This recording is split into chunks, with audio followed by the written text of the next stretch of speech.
Look what just crawled out of the ghetto! Private Chad Morrison's shout echoed across Fort Harrison's gate. He hooted loud, scratching his armpits. Private Tyler Bennett doubled over, laughing. Morrison blocked her path, phone out, snapping photos.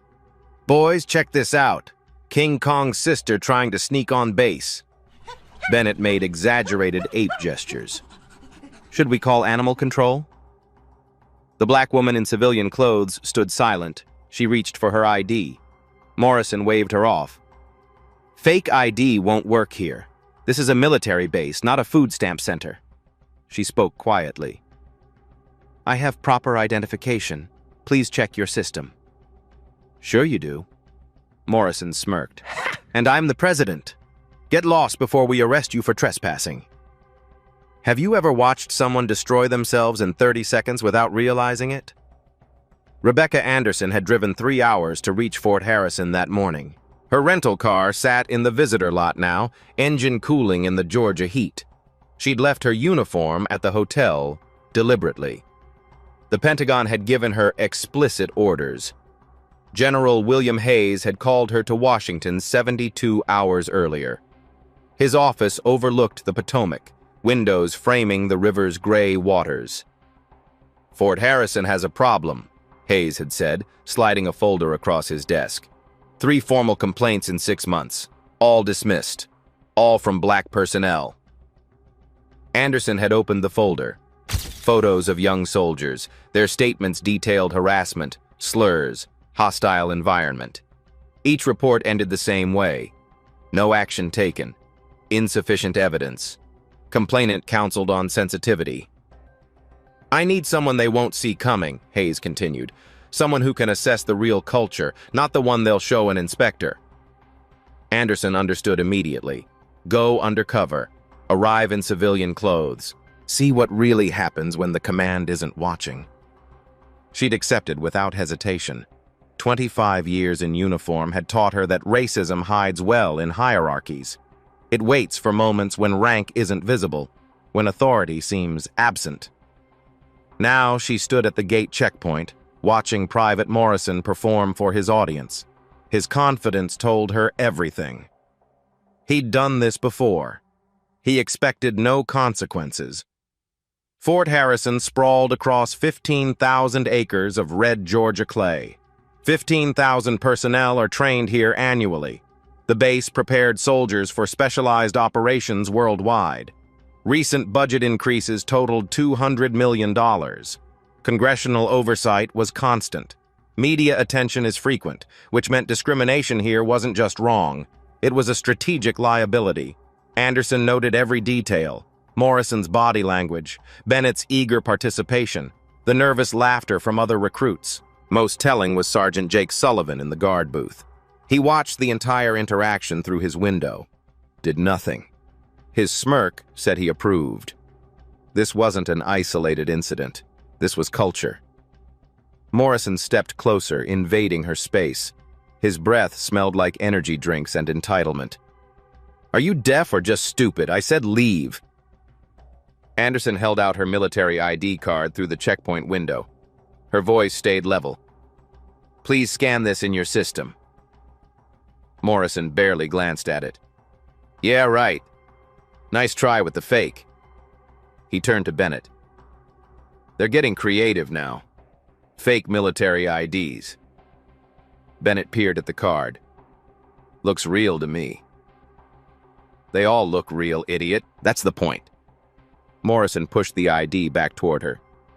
"The only officer you need is animal control." Sullivan finally emerged from the guard booth. 35 years old, 15 years of service, sergeant stripes on his sleeve. He should have stopped this minutes ago. Instead, he crossed his arms. "Ma'am, you're causing a disturbance. I'm going to have to ask you to leave." Anderson's eyes met his. "Sergeant Sullivan, I'm requesting you properly verify my identification before making that determination." Sullivan's eyebrow raised slightly. She'd used his name. That gave him pause. But Morrison's laughter pulled him back. "Sarge, don't waste time on this. She's just trying to make trouble." Sullivan nodded slowly. "Yeah. Move along, ma'am." before this becomes a bigger problem for you. Anderson pulled out her phone, started recording. Morrison noticed immediately. Oh, hell no. He reached for her phone. You can't record on federal property without authorization. She stepped back, keeping the phone out of reach. I'm documenting a potential civil rights violation. That's protected activity under federal law. Morrison's face flushed red. Civil rights? You're trespassing. Sullivan, call the MPs. Get her arrested. Sullivan pulled his radio. His voice crackled through static. Gate 1 to dispatch. Need MP support. We have an individual refusing to leave federal property. Anderson noted the time on her phone. 8:23. 9 minutes since Morrison first mocked her. 9 minutes of documented harassment. 9 minutes that would cost them everything.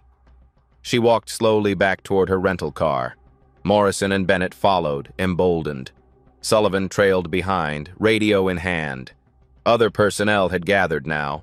Morning shift change brought soldiers streaming through the gate. They slowed, watching. Some pulled out phones.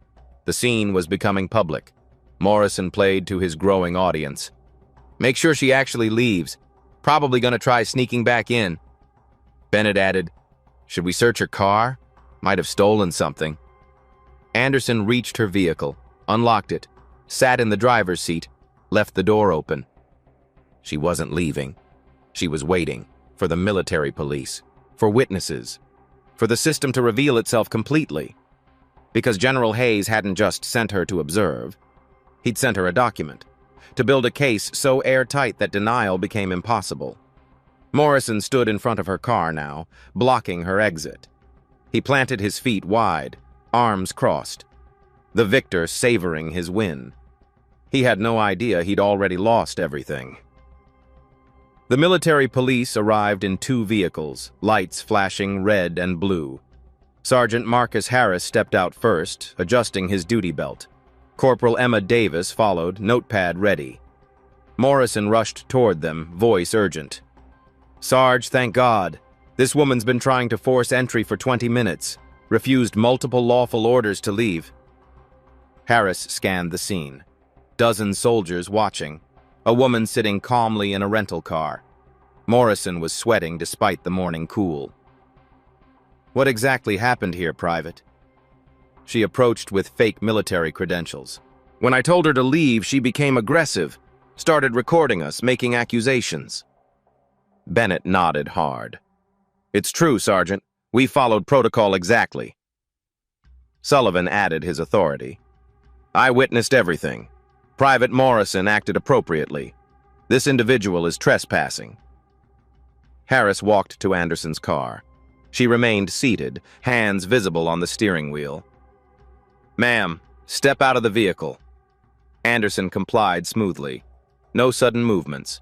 She stood relaxed, feet shoulder-width apart. May I see your identification?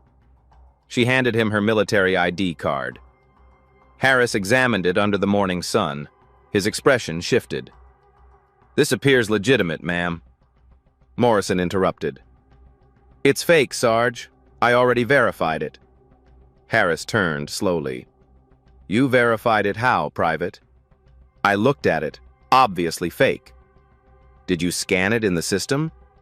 Morrison hesitated. Didn't need to. Did you scan it? Yes or no?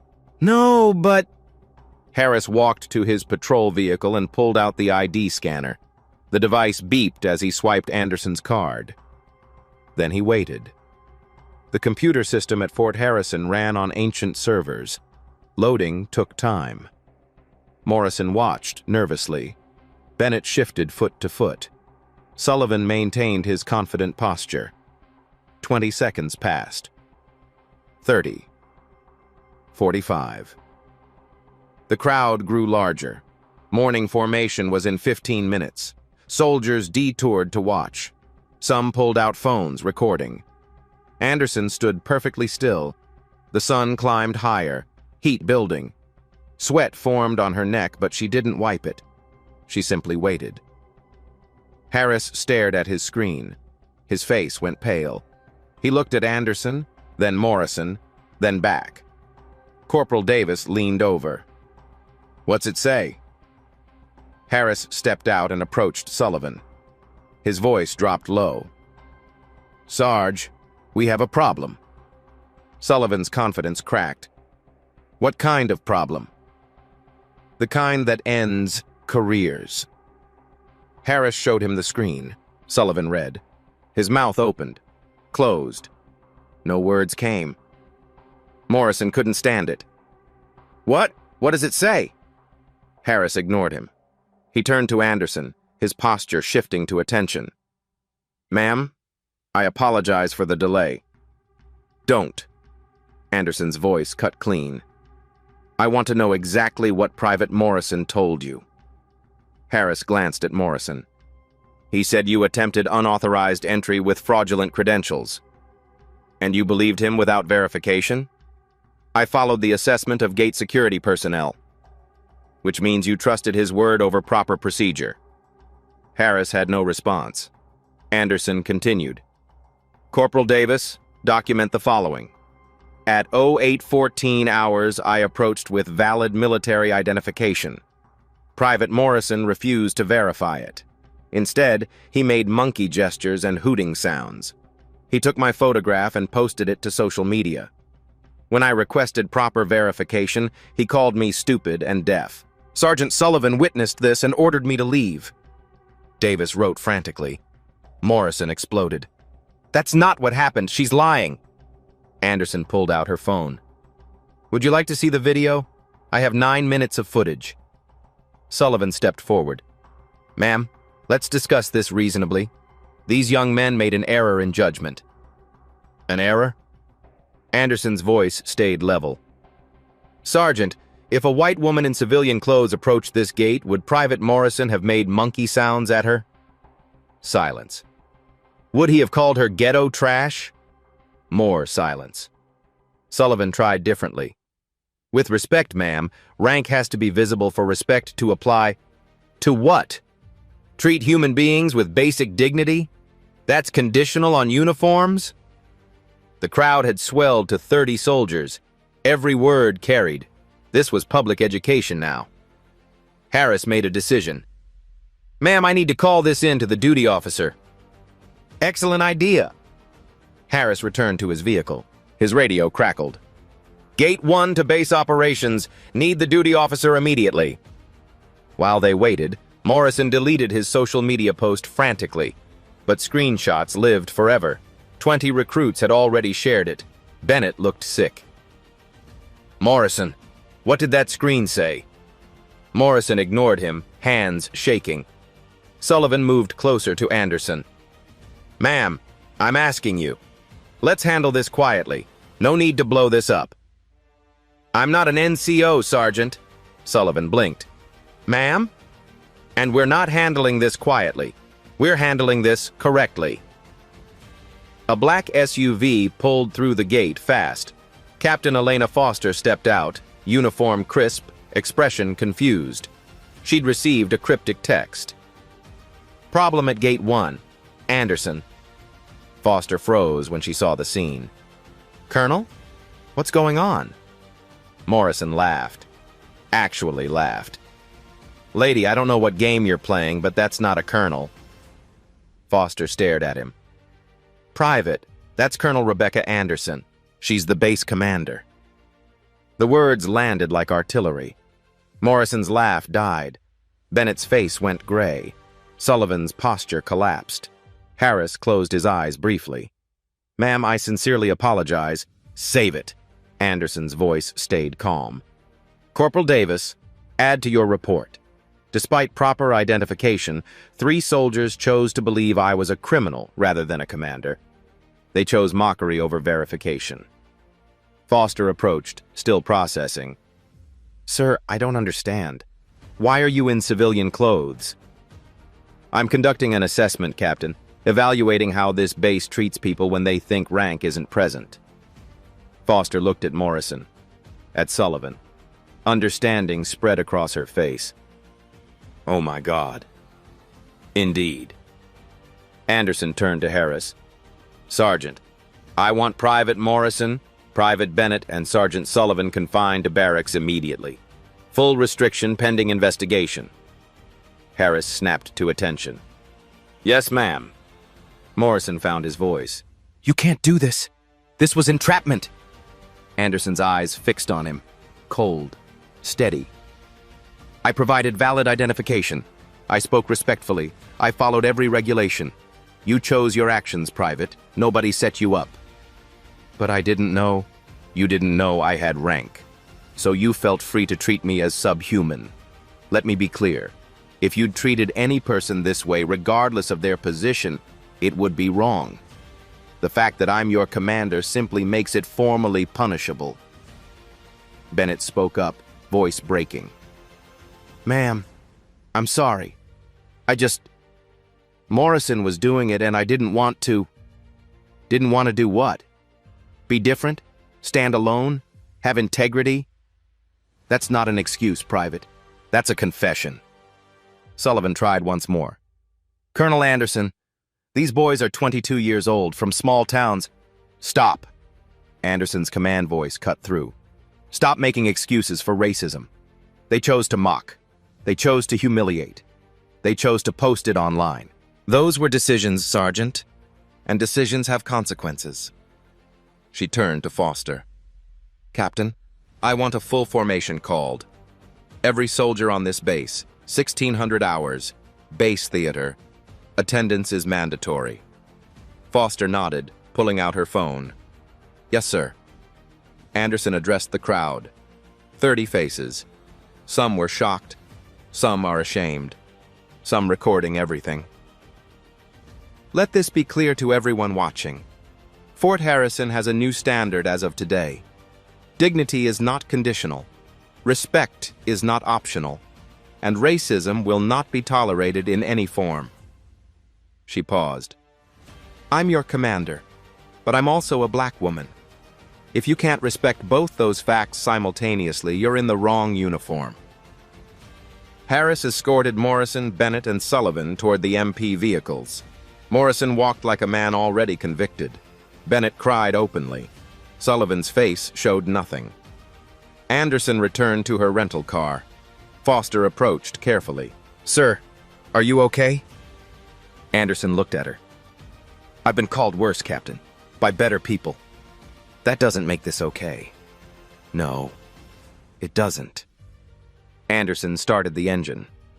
But it does make it familiar. And that's the problem we're going to fix. She drove through the gate finally. Past the guard booth where Sullivan had watched her be degraded. Past the checkpoint where Morrison had made monkey sounds. Into the base, she commanded. Where 3 soldiers had just learned that consequences are real and underestimating, a black woman destroys everything. Morrison sat in the back of the MP vehicle, handcuffs biting into his wrists. His mind raced, searching for escape routes. This couldn't be real. Couldn't be happening. He turned to Harris through the metal grate. Sergeant, this is wrong. She baited us. Came here in regular clothes on purpose. Harris kept his eyes on the road. Private, I suggest you stop talking. No, listen. She set a trap. How's that fair? We were doing our jobs. Bennett spoke from the other seat, voice shaking. Morrison, shut up. Just shut up. I'm not taking this. My dad's a lawyer. We'll sue. Entrapment, that's what this is. Sullivan sat silent in the second vehicle behind them, staring straight ahead. His 15 years of service scrolling through his mind. The pension he'd almost reached. His wife. His kids. All of it is dissolving. At the barracks, Harris removed Morrison's phone first, then Bennett's. Standard procedure for restriction. Morrison grabbed it. You can't take that. I have rights. Harris held it out of reach. You have the right to remain silent. I suggest you use it. I'm calling my congressman. This is an abuse of power. Davis logged the phones into evidence bags. As she handled Morrison's device, the screen lit up with notifications. Dozens of them. Comments on his deleted post. But the post wasn't gone. People screenshot it, shared it, it was spreading. It was. One comment read, "Bro, you just mocked your own commander?" Another, "This is that new base CO. You're so fired." A third, "Racist trash. Hope you rot." Davis showed Harris. He shook his head slowly. The situation was worse than Morrison knew. Morrison caught a glimpse of the screen, his face drained of remaining color. "Wait, delete those. People are taking it wrong." "What's wrong?" Davis asked. "The post. It was a joke. Just guys messing around." "You made monkey sounds at a black woman and called it a joke?" "She wasn't in uniform. How was I supposed to know?" Davis's voice went cold. "You weren't supposed to know her rank to treat her like a human being, Private." They locked Morrison and Bennett in separate rooms. Standard isolation protocol. No communication. No coordination of stories. Morrison paced his small quarters, 8 by 10 feet. Bed, desk, locker. The walls closed in. He pulled out his laptop, tried to log into social media. Account suspended. He tried his backup account. Also suspended. His roommate's laptop sat on the opposite desk. Morrison grabbed it, logged into a friend's account. The post had gone viral.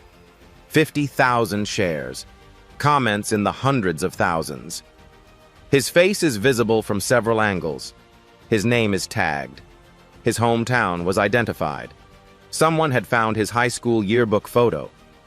Posted it with the caption, "This is Chad Morrison. Remember his face. Remember what he did." His mother's Facebook was getting bombarded. His father's law office website crashed from traffic. His younger sister's Instagram is filled with messages calling her brother a racist. Morrison slammed the laptop closed. His hands shook. This wasn't supposed to happen. He was supposed to serve 4 years, get his benefits, go home. Not this. A knock on the door. Morrison jumped. "Private Morrison." Harris's voice came through. "Base Jag is here. You're entitled to legal counsel." The lawyer entered. Captain Nathan Pierce, 38, military attorney for 12 years. He'd seen cases like this. None ended well for the accused. Pierce sat down, opened his briefcase. "Private, I'm here to explain your situation." "I want civilian counsel. My dad's a lawyer." "That's your right. But you should understand what you're facing first." Pierce pulled out papers. "You're being charged under Article 89, disrespect toward a superior commissioned officer. Article 92, failure to obey order or regulation. Article 134, conduct unbecoming. Additionally, there will likely be federal civil rights violation charges." Morrison's leg bounced rapidly. "But I didn't know she was an officer." "Doesn't matter for the civil rights charges. You discriminated based on race in a federal facility. That's a federal crime regardless of her rank." It was a misunderstanding. Pierce showed him a tablet. "Is this your social media post?" Morrison saw his own photo, his own caption, his own hashtags. "Yeah, but did you make the sounds and gestures described in the MP report?" Silence. "Private Morrison, did you or did you not make monkey sounds and gestures toward Colonel Anderson?" Morrison's voice came small. "Yes." "Did you block her vehicle?" "I was doing security. Yes or no?" "Yes." Pierce leaned back. "Then you don't have a misunderstanding. You have a confession.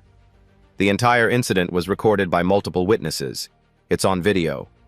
Your own phone contained the social media post. This is what we call an airtight case. So what do? You accept responsibility. You show remorse. You hope for leniency. But Private, I need you to understand. Your military career is over. The only question is whether you face prison time." Morrison's face crumbled. "Prison? For what? Making a joke?" "For committing a federal hate crime on federal property against a superior officer." Pierce stood. "Think carefully about how you want to proceed. I'll be back tomorrow." Across the base, Sullivan faced his own reckoning. His wife, Sarah, arrived within an hour, called by his command. She walked into the conference room where he sat, still in uniform, shoulders slumped. Jake, what happened? Sullivan tried to explain. Made it sound reasonable. A woman approached without a uniform. They followed protocol.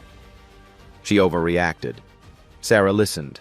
Then she pulled out her phone, showed him the viral post. Is this what you call protocol? Sullivan saw Morrison's photo, read the caption. I didn't post that.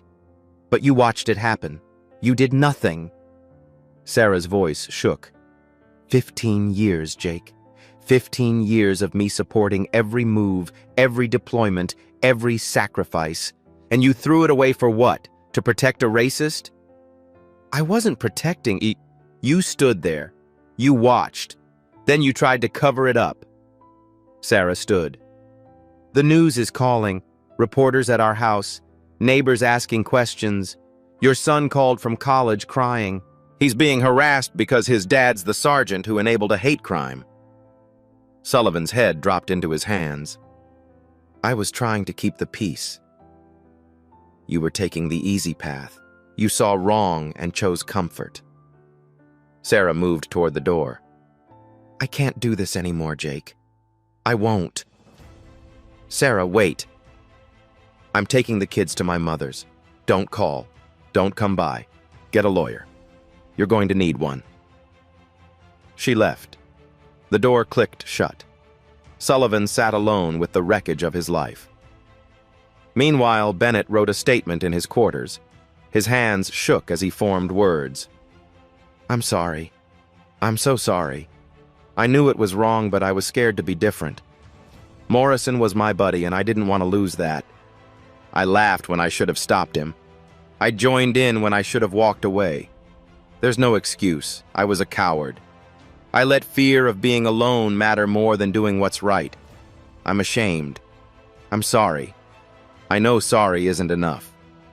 He folded the paper, put it in an envelope, addressed it to Colonel Anderson. Knew it wouldn't change anything, wrote it anyway. At 1600 hours, 200 soldiers packed the base theater. Anderson stood backstage reviewing her notes. Foster stood beside her. Sir, are you sure about this? Making it public? Anderson looked at her. Captain, what happened this morning happens every day on bases across this country, usually in smaller ways, usually without witnesses, usually without consequences. Today we have video evidence, multiple witnesses, and a clear chain of custody. This is our chance to set a standard. Some people will say you're being too harsh. Some people will always say that. Anderson straightened her uniform. But the soldiers who've suffered in silence, the ones who filed complaints that got dismissed, they'll know someone finally listened. That matters more. She walked onto the stage. The room fell silent instantly. She wore her full dress uniform now. 25 years of ribbons, combat deployments, leadership awards, the Bronze Star, the Purple Heart. She stood at the podium and began. At 0814 hours today, I was denied entry to my own base. The room stayed silent. She pressed play on the video. Morrison's voice filled the theater. Look what wandered in from the jungle. The monkey sounds echoed through the speakers, the hooting, the laughter. This ain't the zoo, sweetheart. Soldiers shifted uncomfortably. Some looked down. Others stared at the screen, horrified. The video continued. 9 minutes of harassment. 9 minutes of mockery. 9 minutes that would change Fort Harrison forever. When it ended, Anderson spoke into the silence. I am Colonel Rebecca Anderson. I command this installation. I have 25 years of service to this country. I've deployed to combat zones. I've led soldiers in war. I've earned every rank, every ribbon, every position through merit and sacrifice. She paused. This morning I was treated as less than human by soldiers under my command. She showed Sullivan's attempt to confiscate phones. Wright's suggestion of mutual fault. The text messages are planning to teach her a lesson. This isn't about me. It's about every soldier of color who's experienced this. Every person who's been judged by their skin before their character. Every time someone chose assumptions over dignity. The room remained frozen. Private Morrison, Private Bennett, and Sergeant Sullivan are confined pending court-martial. They will face the full weight of military justice. Not because I'm vengeful, but because actions have consequences, and racism will not be tolerated at Fort Harrison. She let that sink in. If you cannot serve alongside people who don't look like you with respect and dignity, you are in the wrong profession. This is not negotiable. This is not optional. This is the standard. Anderson looked across the faces. Anyone who has experienced discrimination here, file a report. It will be investigated properly. Anyone who witnesses it, document it. You will be protected. That's my promise. She stepped back from the podium. The room erupted, not in applause, in murmurs, whispers, the sound of a culture cracking open. Anderson let the silence stretch. 200 soldiers sat motionless, eyes locked on the screen where Morrison's face remained frozen mid-laugh. She walked to the front of the stage. No podium between her and them now. Private Morrison, stand up. Morrison rose from his seat in the front row. His legs shook. Every eye turned to him. You mocked me. You called me a monkey. You blocked my vehicle. You posted my humiliation online for entertainment. Morrison's voice cracked. Ma'am, I didn't know. You didn't know I was your commanding officer.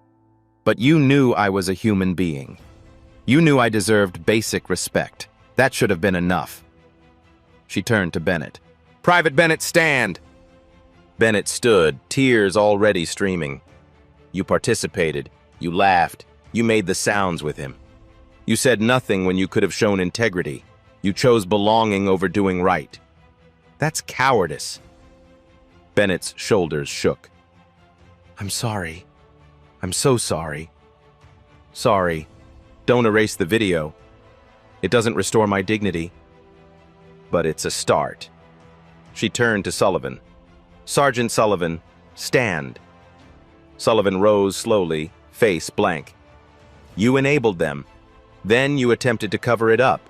You intimidated witnesses. You tried to confiscate evidence. Anderson moved directly in front of him.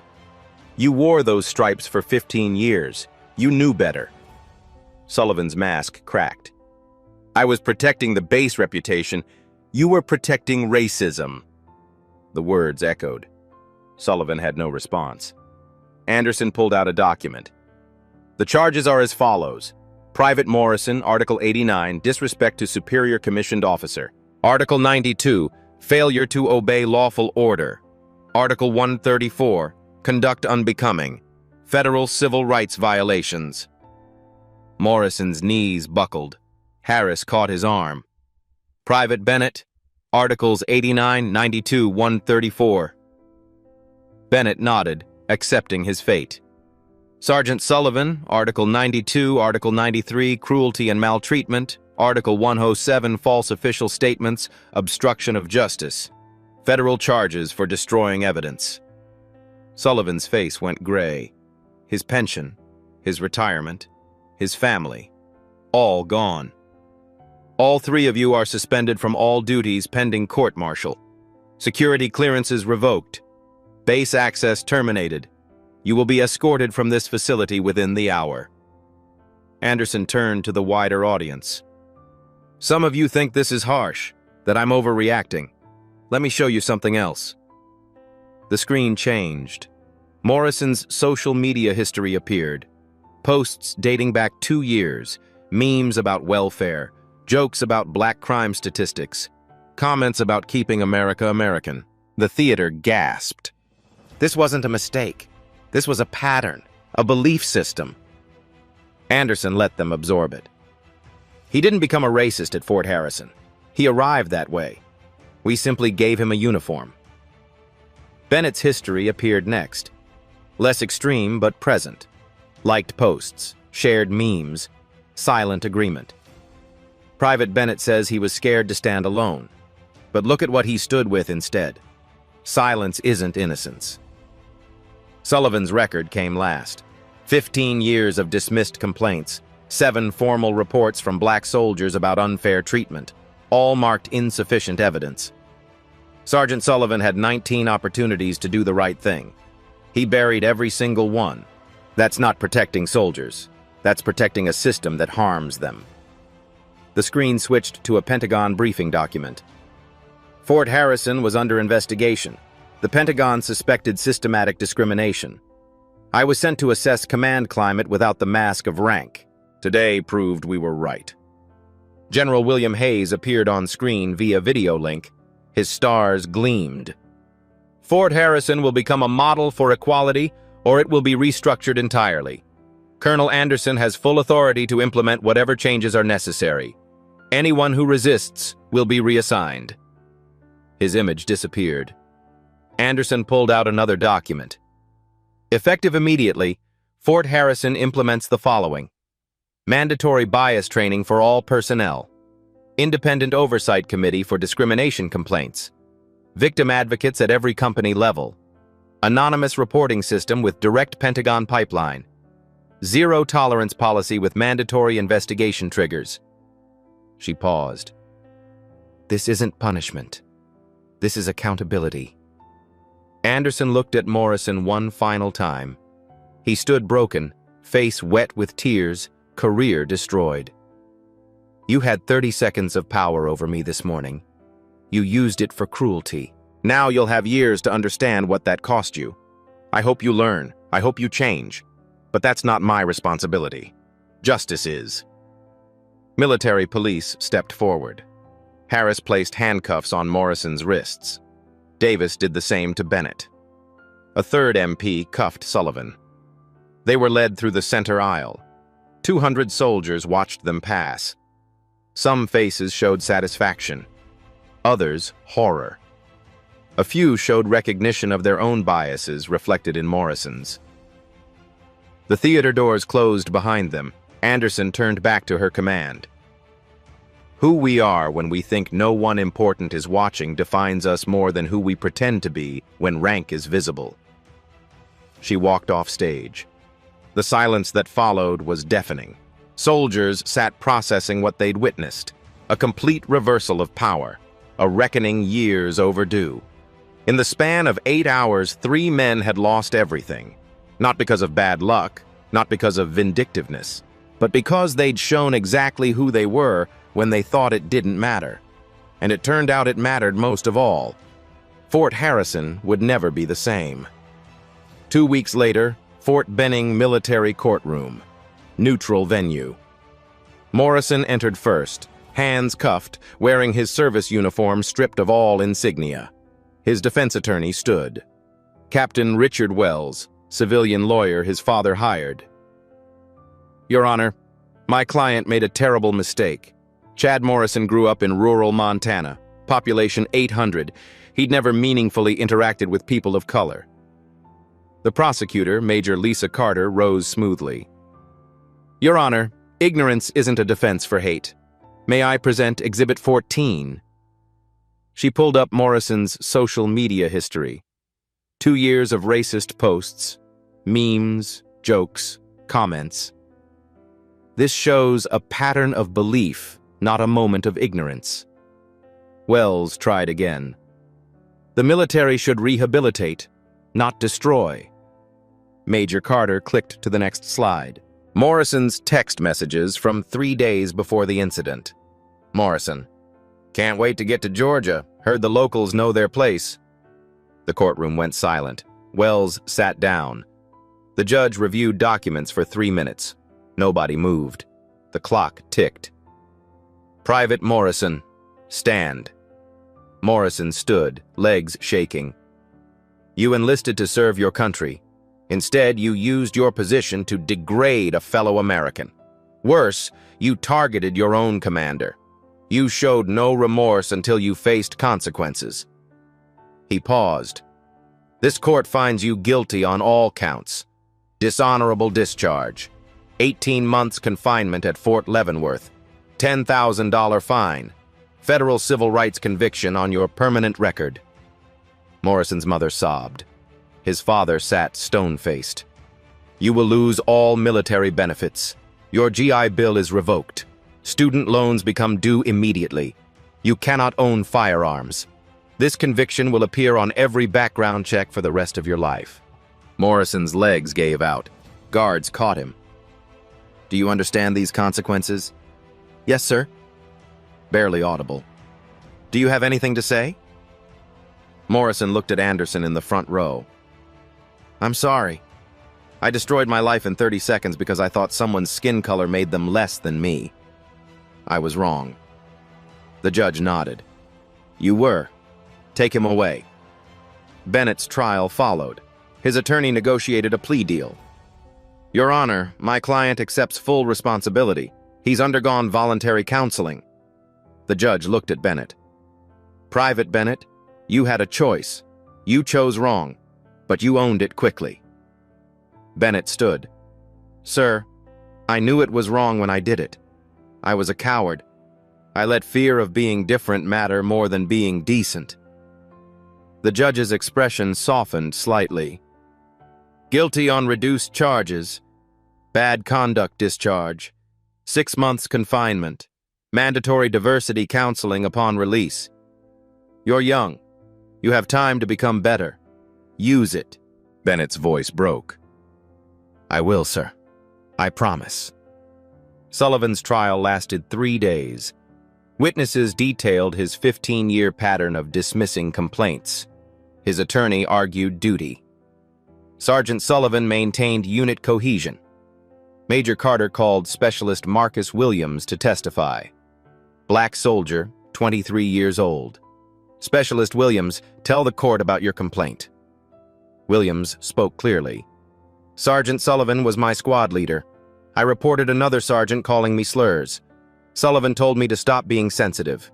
2 weeks later, I was transferred. The sergeant who harassed me got promoted.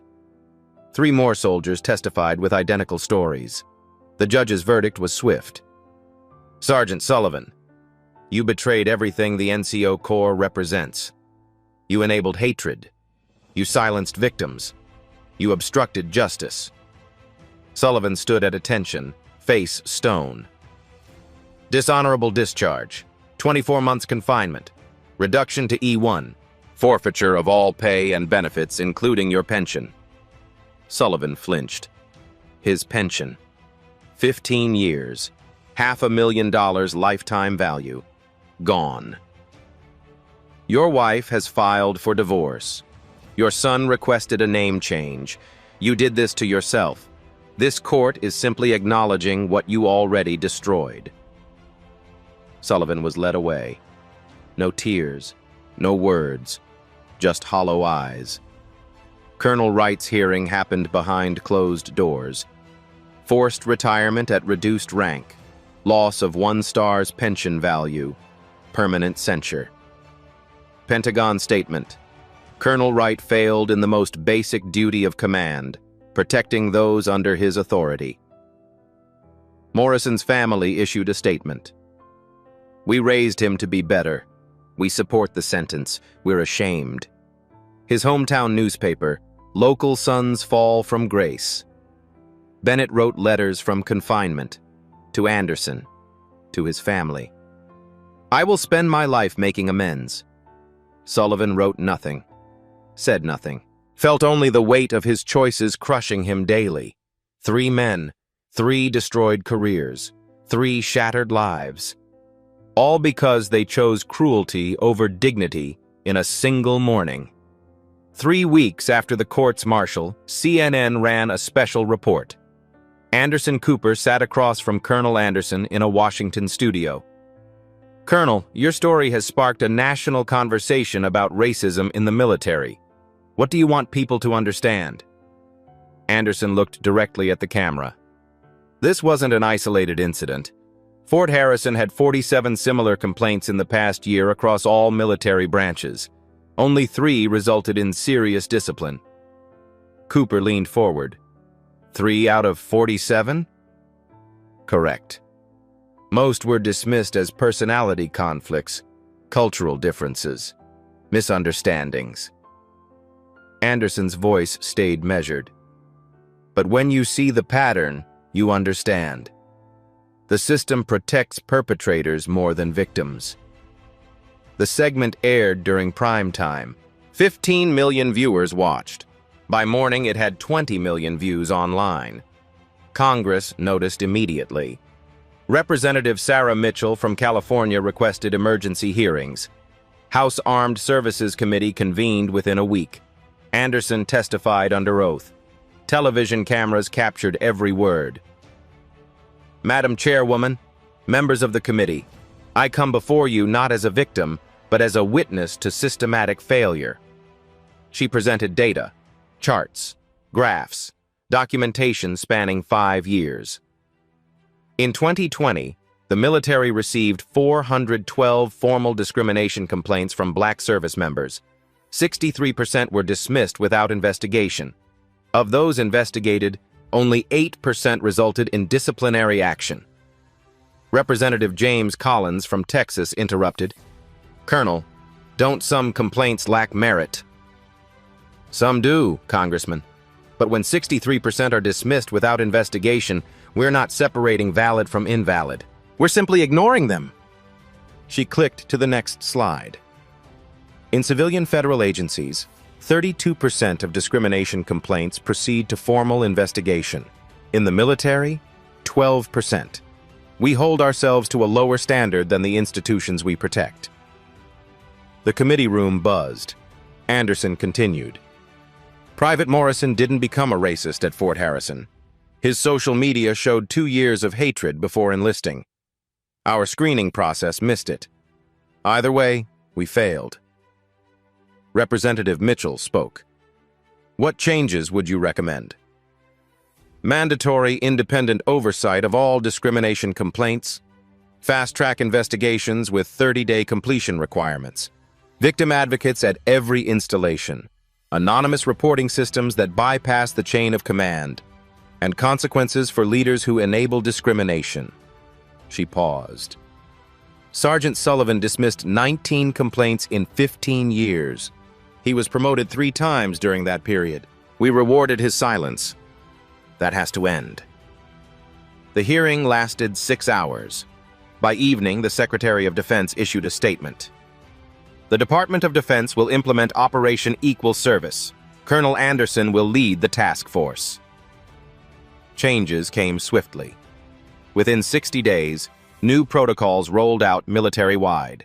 Independent oversight committees established at every major installation, staffed by civilian experts with no command relationships to the accused, victim advocates assigned, trained specialists who guided complainants through the process, anonymous reporting systems launched, complaints filed directly to Pentagon investigators, bypassing local command, investigation timelines mandated, 30 days for preliminary findings, 90 days for completion.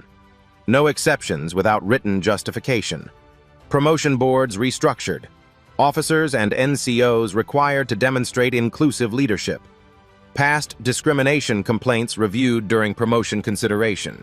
But the media coverage didn't stop with policy changes. 60 Minutes produced a special episode.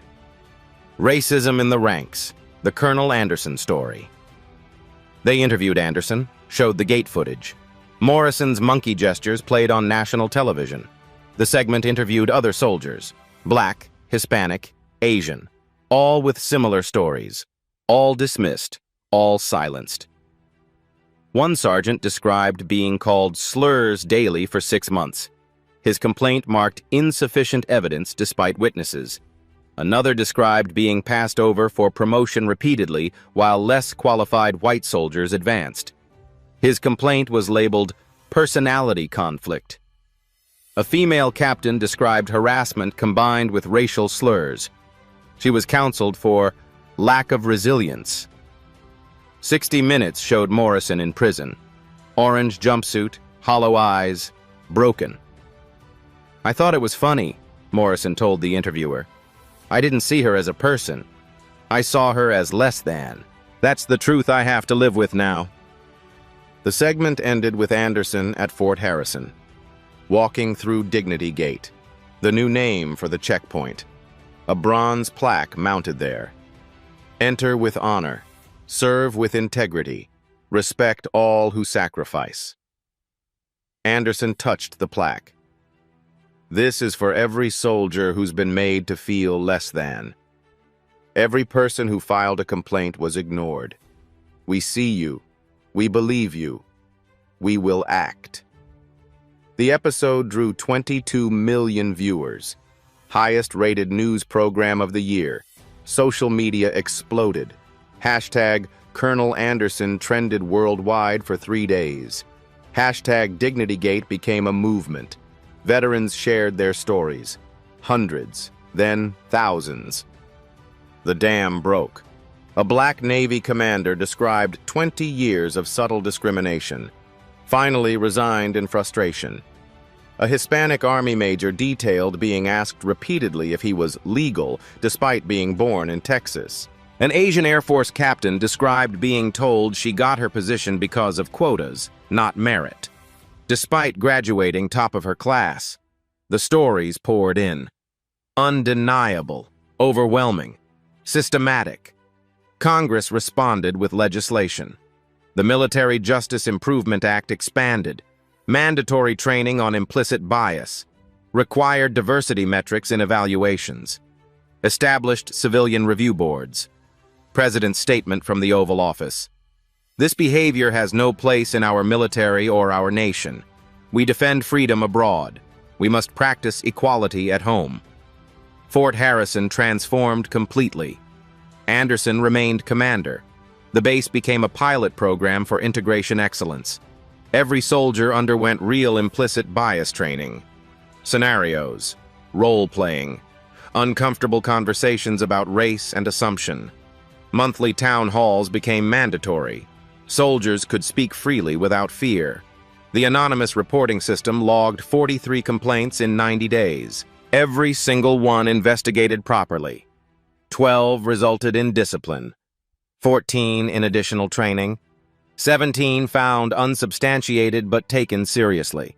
Within 1 year, Fort Harrison went from highest discrimination complaints to 0. Not because discrimination disappeared, but because culture changed.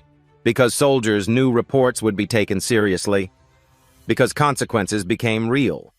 Other bases noticed, requested Anderson's protocols. The Pentagon made them standard.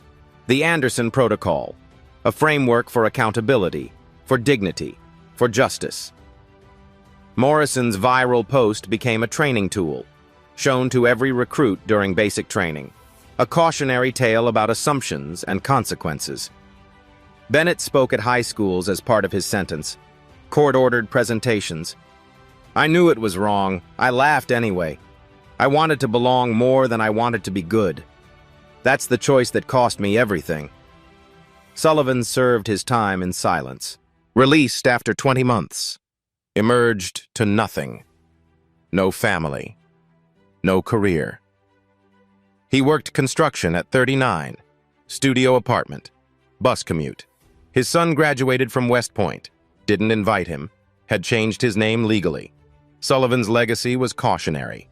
15 years erased by enabling hatred. The military examined itself, faced failures, chose transformation over denial. Anderson's reforms became policy. Her courage became standard, 6 months later. Colonel Anderson's office at Fort Harrison. Early morning light filtered through the windows, casting long shadows across her desk. The walls told a different story now. Photos of integrated unit training exercises, diverse leadership teams standing together.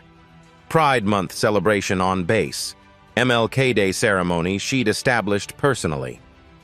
Anderson stood at the window looking down at Dignity Gate, the checkpoint where everything changed, where 3 men destroyed themselves in 30 seconds. She spoke quietly, words meant for herself but captured for history. People ask me if I regret going undercover that day, if I wish I'd arrived in uniform, avoided the humiliation. She turned from the window. I regret nothing, because that morning revealed a truth we needed to see. Racism doesn't announce itself with burning crosses anymore. It hides in jokes, in assumptions, in the comfort of looking the other way. She walked to her desk, touched a framed photo. Her mother in Vietnam-era uniform, her father in Desert Storm fatigues. Private Morrison didn't become a racist at Fort Harrison. He arrived that way. We simply gave him a uniform and authority. Sergeant Sullivan didn't wake up deciding to protect hatred.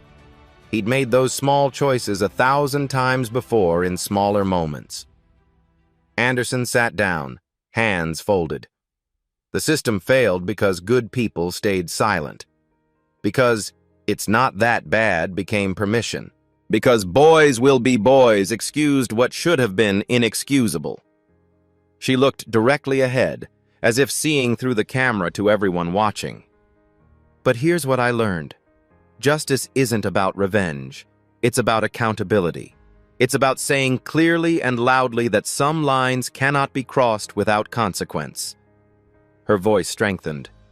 Those men lost their careers, their futures, their honor. They did that themselves the moment they decided another human being was less than them. I didn't take anything from them. I simply held up a mirror. Text appeared on screen, white letters on black background. In 2024, the military reported 1,200 plus racial harassment incidents. Only 4% resulted in discharge or prison time. The Anderson case changed that. Today, accountability is mandatory, not optional. The text faded. Anderson continued. Morrison serves 18 months in Leavenworth. He's unemployed now, living with his parents at 24. Applies to jobs constantly. Background checks reveal his federal conviction. No one calls back. She didn't smile, didn't gloat, just stated facts. Bennett works retail, paying his debt. He's enrolled in community college, studying social work. Says he wants to help people avoid his mistakes. I hope he means it. Her expression hardened slightly. Sullivan lost everything. His pension, his family. His children won't speak to him. He works construction for minimum wage, lives alone. That $500,000 pension he threw away? He thinks about it every single day. Anderson stood again, moving to the window. Fort Harrison is different now. We're a model base. Lowest discrimination complaints in the military. Not because we're perfect, but because we chose accountability over comfort. She turned back. I was promoted to Brigadier General last month. I now lead the Pentagon's diversity initiative. The Anderson Protocol is standard across all branches, every base, every ship, every installation. Her voice softened. But change requires all of us. To those who stay silent, your silence is a choice. It's the wrong one.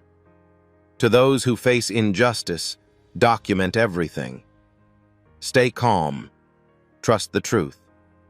To those who lead, you set the culture.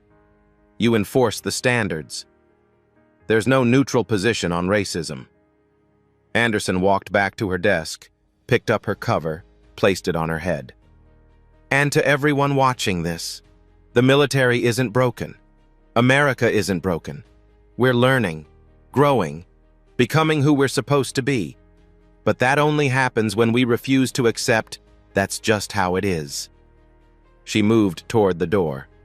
That morning at the gate, I could have shown my rank immediately, avoided everything. But then we'd never have known who they really were, what they really believed.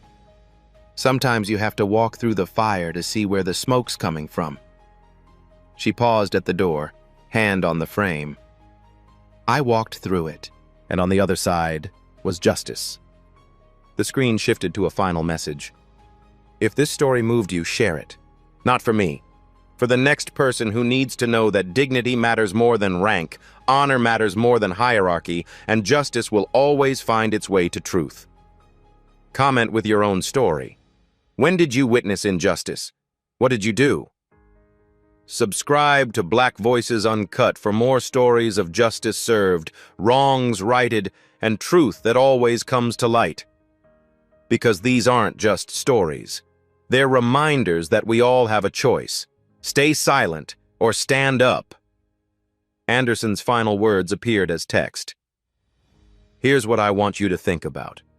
If you saw what happened to me that morning, if you were one of those recruits standing in that crowd watching me be humiliated, Would you have filmed it as evidence, or would you have looked away? Because that's the real question, isn't it? Not whether you'd ever be like Morrison. Most people won't. But you'd be like the dozens who watched and said nothing.